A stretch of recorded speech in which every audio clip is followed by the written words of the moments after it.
ఇక తులారాశి వారి యొక్క ఫలితాలు. అయితే ఈ వారం మీ గోచార గ్రహగతులు కనుక చూసుకున్నట్లయితే పర్వాలేదు, మిశ్రమ ఫలితాలు కనపడుతున్నాయి. అయితే ఏదైనా కొత్త ప్రయత్నాలు చేసేటప్పుడు, ఏదైనా ఒప్పందాలు కుదుర్చుకునేటప్పుడు, ఏదైనా లావాదేవీలు జరిపేటప్పుడు మాత్రం ఎక్కువ జాగ్రత్తలు తీసుకోండి. కాకపోతే విజయం తథ్యం. కాకపోతే జాగ్రత్తలు తీసుకోవాలి. అలాగే ఎవరికైనా డబ్బులు ఇచ్చినా, డబ్బులు తీసుకున్న రాతకోతల విషయంలోనూ లేదా సరైన షూరిటీ విషయాల్లో ఎక్కువ జాగ్రత్తలు తీసుకోండి.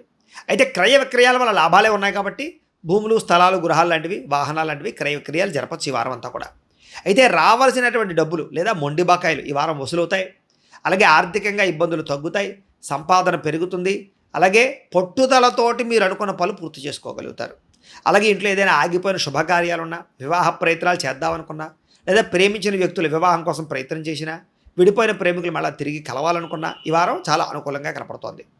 ఆర్థిక విషయంగా తెలివితేటలు అంటే డబ్బులు ఎలా సంపాదించాలి, ఎక్కడ పెట్టుబడులు పెట్టాలి, ఎందులో ఇన్వెస్ట్మెంట్ చేయాలి అనేటటువంటి విషయాల పట్ల చాలా అద్భుతంగా తెలివితేటలు, ఇతరుల యొక్క ఆలోచనలు మీకు ఉపయోగపడతాయి.